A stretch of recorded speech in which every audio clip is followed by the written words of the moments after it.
Have you ever lost something or someone and thought, why me? Maybe your heart's broken, or your career fell apart, or something you really wanted just slipped right through your fingers. You're standing there trying to make sense of it all, wondering why life keeps pulling the rug out from under you. What if that loss wasn't punishment? What if it was protection? Because here's the truth: God never removes without replacing. Stay with me because by the end of this video, hopefully you are going to see your entire situation in a completely different light. Today's beautiful reminder of the day is this: one thing I'm certain about God is that He will never take something away from you without the intention of replacing it with something bigger and better. Maybe you feel frustrated right now. Maybe you're in the middle of something painful, a breakup, a betrayal, or maybe you've just lost yourself a little. But listen, God will never, ever leave you empty. He will always replace everything you've lost and open the right doors at the right time. It's not the end of your story. It's just the part where God starts rewriting it. So picture this. Your life is like a cup, and that cup is already full. Even if it's full of something mediocre, there's no room for something miraculous, right? So when God starts spilling out what you thought you needed, it's not a loss. He's just making space. You might think, oh no, I've lost my job.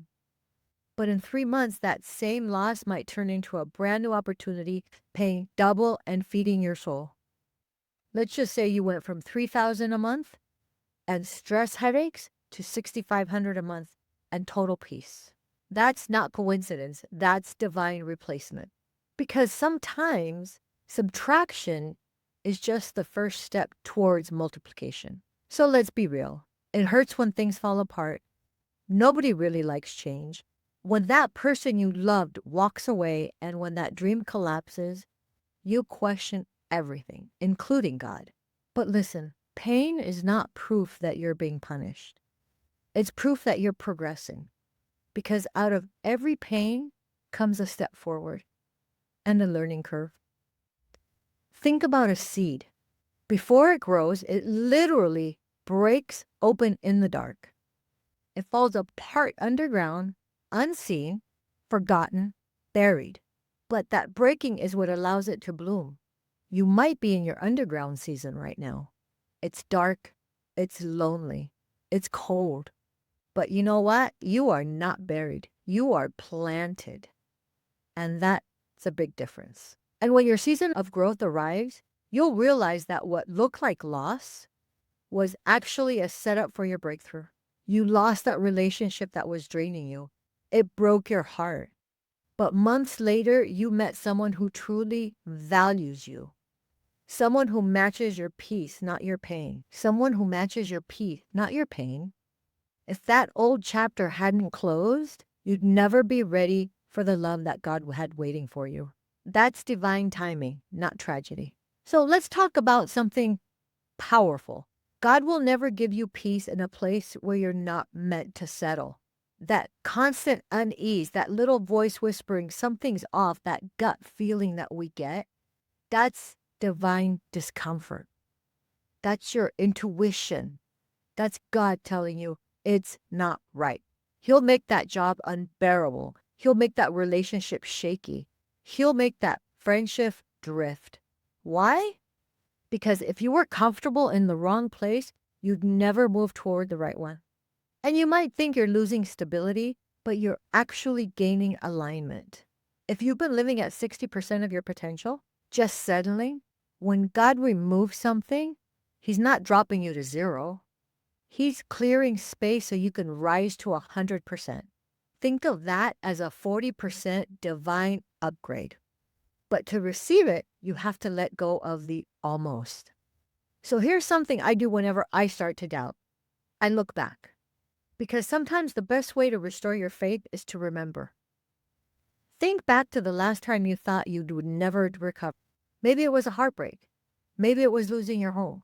Maybe it was being betrayed by someone you trusted. But look at you. You're still here.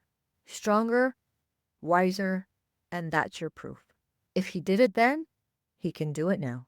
Try this right now. Write down 3 times that you thought it was over, but it wasn't. God has never failed you, not once. Drop in the comments 3 times that you thought it was over, but it wasn't. When you look at that list, you'll realize God has never failed you, not once. Okay, so let's talk about the hardest part, the waiting season. Because between the removal and the replacement, there's a weird space where you don't see anything happening. So, how do you keep your faith strong when everything feels empty? Here's how. Stop asking when, God, and start trusting what, God. The blessing's already in motion. It's just waiting for the readiness to match its level. You could receive blessings with clenched fists, or if you're still holding on to resentment, you're blocking what's next. Whisper this out loud. I trust that something better is coming. You're praying for new, but are you ready for new? Clean your home, rewrite your goals, declutter your heart, because God doesn't feel chaos. He feels clarity. Get clear on what you are looking for and what you are asking for. And so maybe today feels like something's been taken from you. But soon you'll see it wasn't taken. It was traded up. God is not punishing you. He's preparing you. That closed door, it was protection. That ending, redirection. That delay, alignment. So the next time something leaves your life, instead of asking, why me? Ask, okay, God, what are you making room for? Because he never, ever removes without replacing. He never leaves you empty. And what's coming next will be bigger and better than anything you've ever lost. If this resonated with you at all, hit that like button and subscribe to the channel, because that really helps my algorithm so I can continue bringing you life's inspiration and motivation. And send it to somebody who really needs to hear it today. Make someone's day. And until next time, be the best you could be. Stay positive, stay motivated, stay elevated, and I will see you in the next one.